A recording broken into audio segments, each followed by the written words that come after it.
किसी भी ट्रेड में एंट्री लेने से पहले ज्यादातर ट्रेडर्स सिर्फ एक ही चीज देखते हैं, सेटअप बना है या नहीं। लेकिन मैं आपसे एक सवाल पूछना चाहता हूं, अगर वही सेटअप दो अलग अलग ट्रेडर्स लें तो एक लगातार प्रॉफिट क्यों कमाता है और दूसरा बार बार लॉस क्यों करता है? चार्ट एक ही था, एंट्री एक ही थी, मार्केट भी वही था, फिर रिजल्ट अलग क्यों आया? इसका जवाब चार्ट में नहीं छिपा, बल्कि उन 3 डिसीजंस में छिपा है जो ट्रेड से पहले लिए जाते हैं। हैरानी की बात यह है कि ज्यादातर ट्रेडर्स इन डिसीजंस के बारे में सोचते ही नहीं। यही वजह है कि अच्छे सेटअप भी उनके लिए खराब रिजल्ट लेकर आते हैं। आज मैं आपको वही 3 डिसीजंस बताने वाला हूं जिन्होंने मेरी ट्रेडिंग को पूरी तरह बदल दिया। जब मैंने इन्हें हर ट्रेड से पहले लेना शुरू किया, तब मुझे समझ आया कि मार्केट में जीतने वाले लोग बेहतर प्रेडिक्शन नहीं करते, बल्कि बेहतर डिसीजन लेते हैं। अगर आप भी चाहते हैं कि हर ट्रेड लेने से पहले आपके दिमाग में पूरी क्लैरिटी हो, फियर और ग्रीड आपके डिसीजंस को कंट्रोल ना करें और हर ट्रेड एक प्लान्ड प्रोसेस का हिस्सा बने, तो इस वीडियो को आखिर तक जरूर देखिए, क्योंकि हो सकता है आज के बाद आपका अगला ट्रेड नहीं बल्कि ट्रेड लेने का तरीका हमेशा के लिए बदल जाए। आपने कभी सोचा है कि एक ही चार्ट, एक ही सेटअप और लगभग एक ही समय पर 2 ट्रेडर्स ट्रेड लेते हैं, लेकिन कुछ घंटों बाद एक के चेहरे पर मुस्कान होती है और दूसरा अपने लॉस का कारण ढूंढ रहा होता है? ऐसा क्यों होता है? क्या पहले ट्रेडर को मार्केट का भविष्य पता था? क्या उसके पास कोई सीक्रेट इंडिकेटर था, या फिर उसके पास ऐसी कोई स्ट्रैटेजी थी जो बाकी लोगों के पास नहीं है? सच ये है कि इनमें से कोई भी कारण असली कारण नहीं है। असली कारण उस ट्रेड से पहले लिया गया डिसीजन होता है। यही वो जगह है जहां ज्यादातर ट्रेडर्स हार जाते हैं और उन्हें इसका एहसास भी नहीं होता। मैंने भी शुरुआत में बिल्कुल यही गलती की थी। मुझे लगता था कि ट्रेडिंग का मतलब सिर्फ सही एंट्री ढूंढना है। अगर एंट्री सही मिल गई तो प्रॉफिट अपने आप आ जाएगा। इसलिए मैं घंटों तक चार्ट देखता था, इंडिकेटर्स बदलता था, टाइम फ्रेम बदलता था, नए नए सेटअप सीखता था। लेकिन जितना ज्यादा सीखता गया उतना ही कंफ्यूजन बढ़ता गया, क्योंकि मुझे लगने लगा कि शायद अभी भी कोई ऐसी स्ट्रैटेजी है जो मुझे लगातार प्रॉफिट दिला देगी। लेकिन जितनी बार मैं मार्केट में गया उतनी बार मुझे एक ही चीज समझ आई कि स्ट्रैटेजी बदलने से पहले मुझे अपना डिसीजन लेने का तरीका बदलना होगा। अब जरा खुद से एक सवाल पूछिए, जब आप कोई ट्रेड लेते हैं तो आपका पूरा ध्यान किस पर होता है? एंट्री कहां मिलेगी, टारगेट कितना होगा, प्रॉफिट कितना बन सकता है? लेकिन क्या आपने कभी ट्रेड लेने से पहले यह सोचा कि मैं ये ट्रेड आखिर ले क्यों रहा हूं? अगर किसी ने यही सवाल अभी आपसे पूछ लिया तो क्या आपके पास साफ जवाब होगा? अगर जवाब नहीं है तो यहीं से समस्या शुरू होती है। यही गलती मैंने भी बार बार की।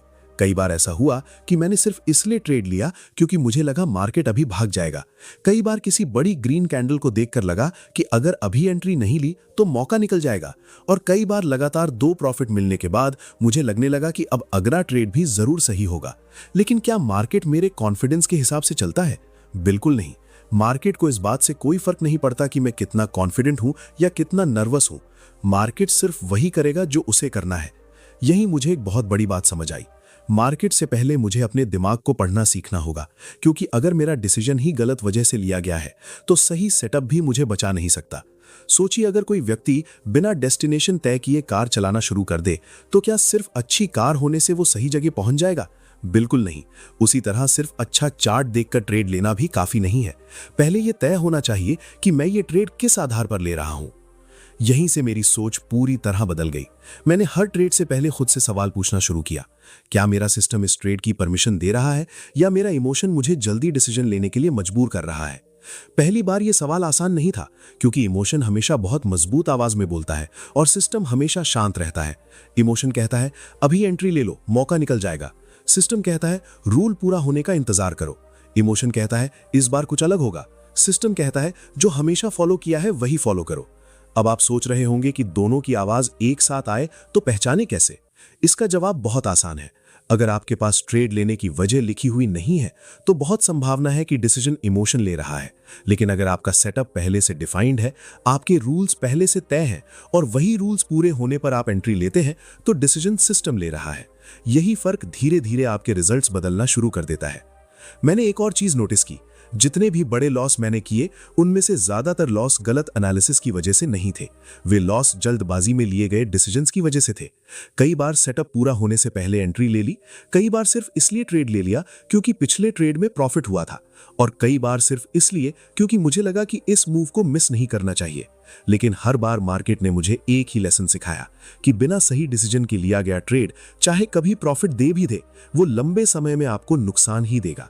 इसलिए आज अगर आप अपनी ट्रेडिंग में सिर्फ एक बदलाव करना चाहते हैं तो एंट्री ढूंढने से पहले डिसीजन लेना सीखिए, क्योंकि प्रोफेशनल ट्रेडर की पहचान उसके प्रॉफिट से नहीं होती, बल्कि इस बात से होती है कि वो ट्रेड लेने से पहले अपने डिसीजन को कितना क्लियर रखता है। जिस दिन आपने ये समझ लिया कि हर सफल ट्रेड की शुरुआत चार्ट से नहीं बल्कि सही डिसीजन से होती है, उसी दिन आपकी ट्रेडिंग का पूरा नजरिया बदलना शुरू हो जाएगा। यही वो पहला कदम है जो आपको बिना सोचे समझे ट्रेड लेने वाले ट्रेडर से एक डिसिप्लिन्ड और प्रोसेस पर चलने वाले ट्रेडर की तरफ ले जाता है। अब बात करते हैं उस पहले डिसीजन की जिसने मेरी ट्रेडिंग को सबसे ज्यादा बदला। मैं हर ट्रेड से पहले खुद से सिर्फ एक सवाल पूछता हूं, क्या मैं ये ट्रेड इमोशन की वजह से ले रहा हूं या अपने सिस्टम की वजह से? सुनने में यह सवाल बहुत छोटा लगता है, लेकिन सच मानिए इसी एक सवाल का जवाब आपके अगले ट्रेड का भविष्य बदल सकता है। शुरुआत में मुझे लगता था कि इमोशन सिर्फ फियर और ग्रीड का नाम है, लेकिन जैसे जैसे मेरा एक्सपीरियंस बढ़ा मुझे समझ आया कि इमोशन कई अलग अलग रूपों में आता है। कभी वो जल्दी प्रॉफिट कमाने की इच्छा बनकर आता है, कभी किसी छूटते हुए मूव को पकड़ने की बेचैनी बन जाता है, कभी लगातार 2 प्रॉफिट के बाद ओवर कॉन्फिडेंस बन जाता है, और कभी लगातार लॉस के बाद रिवेंज ट्रेडिंग का रूप ले लेता है। सबसे खतरनाक बात यह है कि उस समय हमें लगता है कि हम बिल्कुल सही डिसीजन ले रहे हैं, जबकि असल में डिसीजन हमारा माइंड नहीं, हमारा इमोशन ले रहा होता है। जरा खुद से एक सवाल पूछिए, क्या कभी ऐसा हुआ है कि आपने किसी स्टॉक को तेजी से ऊपर जाते देखा और बिना अपना पूरा सेटअप बनने का इंतजार किए एंट्री ले ली? उस समय आपके दिमाग में क्या चल रहा था? शायद यही कि अगर अभी नहीं लिया तो मौका निकल जाएगा। अब दूसरा सवाल पूछिए, क्या हर बार ऐसा करने पर आपको प्रॉफिट मिला? शायद नहीं। कई बार मार्केट उसी समय उल्टा घूम गया होगा, फिर आपने सोचा होगा कि मेरी टाइमिंग खराब थी। लेकिन क्या सच में टाइमिंग खराब थी या डिसीजन गलत था? यही अंतर समझना सबसे जरूरी है। मैंने एक समय पर यह महसूस किया कि मार्केट मुझे नुकसान नहीं पहुंचा रहा था, मैं खुद अपने डिसीजन से अपने अकाउंट को नुकसान पहुंचा रहा था। क्योंकि मैं चार्ट नहीं पढ़ रहा था, मैं अपनी भावनाओं को सही साबित करने की कोशिश कर रहा था। अगर मुझे लगता था कि मार्केट ऊपर जाएगा तो मैं सिर्फ वही सिग्नल्स देखने लगता था जो मेरी सोच को सपोर्ट करें।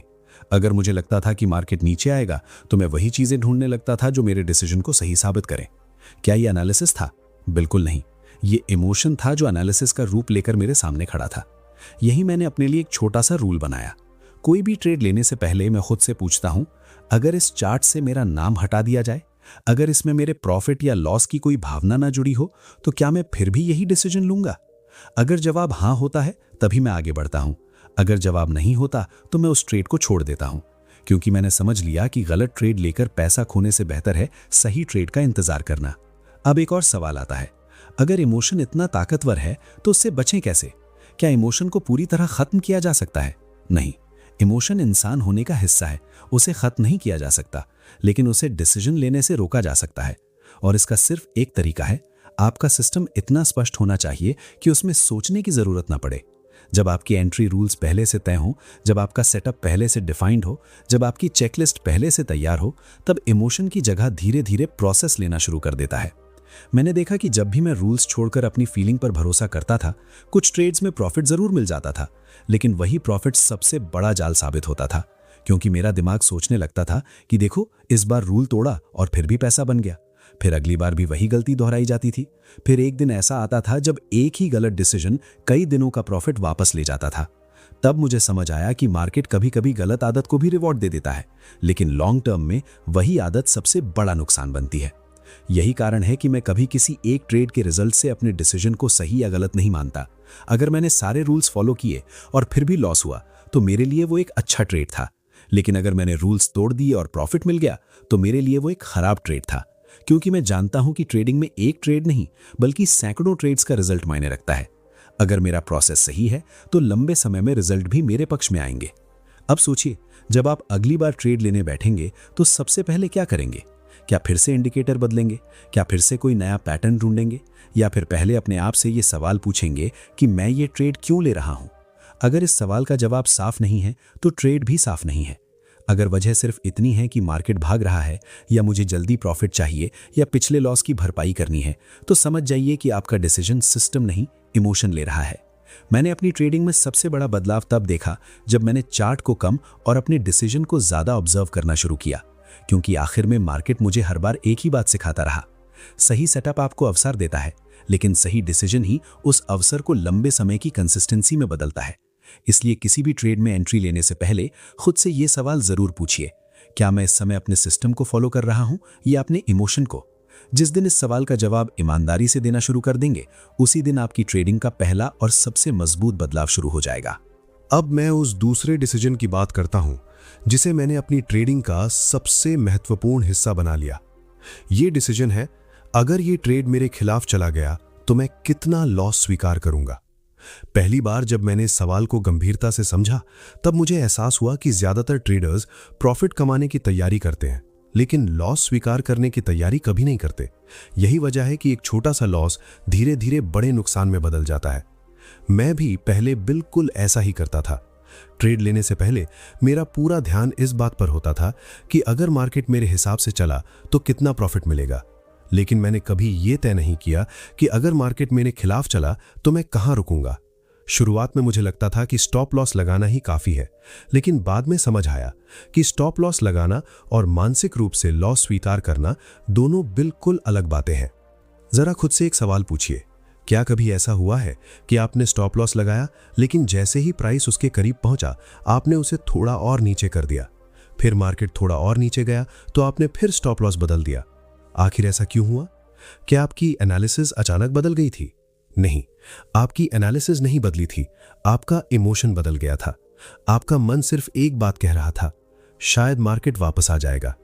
यही शायद सबसे महंगा शब्द है जो एक ट्रेडर अपने अकाउंट में इस्तेमाल करता है, क्योंकि ट्रेडिंग प्रोबेबिलिटी का खेल है, उम्मीद का नहीं। मार्केट को इस बात से कोई फर्क नहीं पड़ता कि आप कितनी उम्मीद लगाए बैठे हैं। वो आपकी इच्छा के अनुसार नहीं चलेगा, वो सिर्फ डिमांड और सप्लाई के अनुसार चलेगा। मैंने भी कई बार यही गलती की। जब ट्रेड मेरे खिलाफ जाता था तो मैं खुद को समझाता था कि थोड़ा और इंतजार कर लेते हैं, अभी सपोर्ट है, अभी रिवर्सल आ जाएगा, अभी सेलर्स थक जाएंगे। लेकिन सच क्या था? सच ये था कि मैं मार्केट को नहीं, अपने लॉस को एक्सेप्ट करने से भाग रहा था। और जितनी देर मैं लॉस स्वीकार करने से भागता था, उतना बड़ा लॉस मेरा इंतजार कर रहा होता था। फिर मैंने खुद से एक बहुत कठिन सवाल पूछा, क्या मैं मार्केट से लड़ रहा हूं या अपनी ईगो को बचाने की कोशिश कर रहा हूं? उस दिन मुझे जवाब मिल गया। मुझे मार्केट नहीं हरा रहा था, मेरा ईगो मुझे हरा रहा था। मैं गलत साबित नहीं होना चाहता था। मुझे लगता था कि अगर स्टॉप लॉस हिट हो गया तो इसका मतलब मैं गलत हूं। लेकिन धीरे धीरे मैंने समझा कि एक ट्रेड का गलत होना और एक ट्रेडर का गलत होना दोनों अलग बातें हैं। यहीं से मेरा दूसरा डिसीजन शुरू हुआ। मैंने तय किया कि किसी भी ट्रेड में एंट्री लेने से पहले मैं अपने रिस्क को पूरी तरह स्वीकार करूंगा। अगर मेरा स्टॉप लॉस हिट होता है तो मैं उसे अपनी गलती नहीं मानूंगा, मैं उसे अपने बिजनेस का एक सामान्य खर्च मानूंगा, क्योंकि ट्रेडिंग में लॉस कोई दुर्घटना नहीं है, बल्कि प्रोसेस का हिस्सा है। अब एक सवाल आता है, अगर लॉस इतना सामान्य है तो क्या हर लॉस को स्वीकार कर लेना चाहिए? बिल्कुल नहीं। हमें हर लॉस स्वीकार नहीं करना है, हमें केवल प्लान्ड लॉस स्वीकार करना है। इन दोनों में बहुत बड़ा अंतर है। प्लान्ड लॉस वो है जो आपने ट्रेड लेने से पहले तय किया था, लेकिन अनप्लान्ड लॉस वो है जो आपने अपने रूल्स तोड़कर खुद बनाया। प्रोफेशनल ट्रेडर पहले वाले लॉस को स्वीकार करता है, लेकिन दूसरे वाले लॉस से हर कीमत पर बचने की कोशिश करता है। मैंने एक बात हमेशा अपने दिमाग में रखी, अगर मैं पहले से यह तय नहीं कर सकता कि कितना रिस्क लेना है तो मुझे ट्रेड लेने का अधिकार भी नहीं है, क्योंकि जिस ट्रेड का रिस्क तय नहीं है उसका रिजल्ट भी कभी कंट्रोल में नहीं होगा। यही सोच मेरे पूरे डिसीजन मेकिंग प्रोसेस को बदलने लगी। आपने शायद कई बार देखा होगा कि कुछ ट्रेडर्स कहते हैं, बस इस बार स्टॉप लॉस नहीं लगाऊंगा, मार्केट वापस आ जाएगा। अब खुद से पूछिए, क्या यह डिसीजन एनालिसिस से आया है या फियर से? जवाब बिल्कुल साफ है, यह डिसीजन फियर से आया है। क्योंकि जब हम लॉस स्वीकार नहीं कर पाते तब हम रूल्स बदलना शुरू कर देते हैं, और जिस दिन रूल्स बदलने शुरू हो गए उसी दिन कंसिस्टेंसी खत्म होने लगती है। मैंने अपने अंदर एक और बदलाव किया। मैंने ट्रेड लेने से पहले ही उस लॉस की कल्पना करनी शुरू कर दी जिसे मैं स्वीकार करने वाला हूं। मैं खुद से कहता था, अगर ये ट्रेड गलत हुआ तो मैं इतने पैसे खो सकता हूं और मैं इसके लिए मानसिक रूप से तैयार हूं। अब सोचिए, जब लॉस पहले ही एक्सेप्ट कर लिया गया हो, तब स्टॉप लॉस हिट होने पर पैनिक क्यों होगा? यही कारण है कि धीरे धीरे मेरे डिसीजंस शांत होने लगे। अब मैं हर छोटी मूवमेंट पर घबराता नहीं था, क्योंकि मुझे पहले से पता था कि मेरा मैक्सिमम रिस्क क्या है। यहीं से एक और बड़ा बदलाव आया। पहले मैं प्रॉफिट देखकर एक्साइटेड होता था और लॉस देखकर टूट जाता था, लेकिन अब मैं रिजल्ट से ज्यादा प्रोसेस पर ध्यान देने लगा। अगर मैंने अपना रिस्क पहले से तय किया, रूल फॉलो किया और फिर भी स्टॉप लॉस हिट हो गया, तो मैं खुद को सफल मानता था, क्योंकि मैंने सही डिसीजन लिया था। दूसरी तरफ, अगर मैंने रूल तोड़कर बड़ा प्रॉफिट भी कमा लिया, तो मैं उसे अपनी सफलता नहीं मानता था, क्योंकि मुझे पता था कि ऐसी आदत एक दिन मेरा पूरा अकाउंट खाली कर सकती है। याद रखिए, मार्केट आपको इस बात का रिवॉर्ड नहीं देता कि आपने कितना बड़ा रिस्क लिया। मार्केट लंबे समय में सिर्फ उसी ट्रेडर को रिवॉर्ड देता है जो अपने रिस्क को समझकर चलता है। इसलिए किसी भी ट्रेड से पहले प्रॉफिट की गणना करने से भी ज्यादा जरूरी है कि आप अपने लॉस की सीमा तय करें। जिस दिन आपने बिना डर के प्लान्ड लॉस स्वीकार करना सीख लिया, उसी दिन आपने ट्रेडिंग की सबसे कठिन परीक्षा पार कर ली, क्योंकि उसके बाद आपके डिसीजंस उम्मीद से नहीं बल्कि डिसिप्लिन से लिए जाएंगे। और यही वो बदलाव है जो एक सामान्य ट्रेडर को धीरे धीरे कंसिस्टेंट ट्रेडर बनाता है। अब आखिरी डिसीजन की बात करते हैं, और मेरे अनुसार यही वो डिसीजन है जो पहले दो डिसीजंस को पूरा करता है। ये डिसीजन है, अगर ये ट्रेड मेरे पक्ष में चला गया तो मैं उसे कैसे मैनेज करूंगा। सुनने में ये आसान लगता है, लेकिन मैंने अपने ट्रेडिंग करियर में देखा है कि जितने लोग लॉस की वजह से नहीं हारते, उससे कहीं ज्यादा लोग अपने प्रॉफिट को सही तरीके से मैनेज ना कर पाने की वजह से हार जाते हैं। मैंने भी शुरुआत में यही गलती की थी। जैसे ही ट्रेड प्रॉफिट में जाता, मेरा पूरा बिहेवियर बदल जाता। अगर प्रॉफिट थोड़ा बढ़ता तो मैं सोचता शायद अभी और ऊपर जाएगा, फिर मैं अपना टारगेट बदल देता। उसके बाद मार्केट थोड़ा रिवर्स होता तो मैं डर जाता और जल्दी एग्जिट कर देता। कई बार ऐसा भी हुआ कि अच्छा खासा प्रॉफिट सिर्फ इसलिए खत्म हो गया क्योंकि मैंने पहले से एग्जिट का कोई प्लान बनाया ही नहीं था। तब मुझे समझ आया कि एंट्री लेना आसान है, लेकिन एग्जिट लेना एक अलग स्किल है। अब खुद से एक सवाल पूछिए, क्या आपने कभी ऐसा ट्रेड लिया है जिसमें प्रॉफिट अच्छा चल रहा था, लेकिन सिर्फ लालच की वजह से आपने उसे होल्ड किया और आखिर में या तो बहुत छोटा प्रॉफिट मिला या फिर ट्रेड लॉस में बंद हुआ? अगर ऐसा हुआ है तो समझिए समस्या मार्केट नहीं थी, समस्या ये थी कि आपने एग्जिट का डिसीजन पहले से तय नहीं किया था। यही मैंने अपने अंदर एक बहुत बड़ा बदलाव किया। मैंने तय किया कि ट्रेड शुरू होने के बाद मैं नए रूल्स नहीं बनाऊंगा। एंट्री से पहले ही मैं ये तय करूंगा कि मेरा टारगेट क्या है, किस परिस्थिति में मैं प्रॉफिट बुक करूंगा और किस परिस्थिति में मैं ट्रेड से बाहर निकलूंगा। जब डिसीजन पहले ही ले लिया जाता है, तब ट्रेड के दौरान इमोशन की ताकत बहुत कम हो जाती है, क्योंकि उस समय मुझे सोचने की जरूरत नहीं होती, सिर्फ अपने प्लान को फॉलो करना होता है। धीरे धीरे मुझे यह भी समझ आया कि कंसिस्टेंसी किसी एक बड़े प्रॉफिट से नहीं बनती। कंसिस्टेंसी सैकड़ों छोटे छोटे सही डिसीजन से बनती है। एक अच्छा ट्रेडर वो नहीं होता जो हर ट्रेड में प्रॉफिट कमाए। अच्छा ट्रेडर वो होता है जो हर ट्रेड में अपने रूल्स का सम्मान करे, क्योंकि लंबे समय में मार्केट हमेशा डिसिप्लिन को रिवॉर्ड देता है और लापरवाही की कीमत जरूर वसूलता है। अगर आज की पूरी बात को एक लाइन में समझना हो तो हर ट्रेड से पहले सिर्फ 3 डिसीजंस लीजिए। पहला, क्या मैं इमोशन से नहीं बल्कि अपने सिस्टम से ट्रेड ले रहा हूं? दूसरा, अगर मैं गलत हुआ तो कितना लॉस बिना डर के स्वीकार करूंगा? और तीसरा, अगर मैं सही हुआ तो प्रॉफिट को किस प्लान के अनुसार मैनेज करूंगा? अगर ये तीनों डिसीजंस ट्रेड से पहले क्लियर हैं, तो चाहे उस एक ट्रेड का रिजल्ट कुछ भी हो, आपने एक प्रोफेशनल की तरह डिसीजन लिया है। अंत में मैं आपसे सिर्फ इतना कहना चाहता हूं कि इस जानकारी को सिर्फ सुनकर आगे मत बढ़ जाइए। अगली बार जब भी चार्ट खोलें, ट्रेड लेने से पहले इन तीनों डिसीजंस को एक कागज पर लिखिए और फिर खुद से ईमानदारी से पूछिए कि क्या मैं अपने ही रूल्स फॉलो कर रहा हूं। कुछ दिनों तक ऐसा लगातार कीजिए। हो सकता है शुरुआत में आपकी ट्रेड्स कम हो जाएं, लेकिन आपके गलत ट्रेड्स भी कम होने लगेंगे। यही बदलाव आगे चलकर आपके अंदर सेल्फ कॉन्फिडेंस, डिसिप्लिन और कंसिस्टेंसी पैदा करेगा। याद रखिए, ट्रेडिंग सिर्फ पैसे कमाने का खेल नहीं है, ये अपने डिसीजंस पर कंट्रोल रखने की कला है। जिस दिन आपने अपने डिसीजंस को कंट्रोल करना सीख लिया, उसी दिन आपने अपनी ट्रेडिंग के साथ साथ अपने जीवन में भी बेहतर निर्णय लेना शुरू कर दिया, क्योंकि सही डिसीजन लेने की आदत सिर्फ मार्केट में नहीं बल्कि हर क्षेत्र में आपको आगे बढ़ाती है। सीखते रहिए, अपने रूल्स का सम्मान कीजिए, जल्दबाजी से बचिए और हमेशा प्रोसेस पर भरोसा रखिए। लंबे समय में यही आदतें आपको उस सफलता तक पहुंचाएंगी जिसकी तलाश में हर ट्रेडर मार्केट में आता है।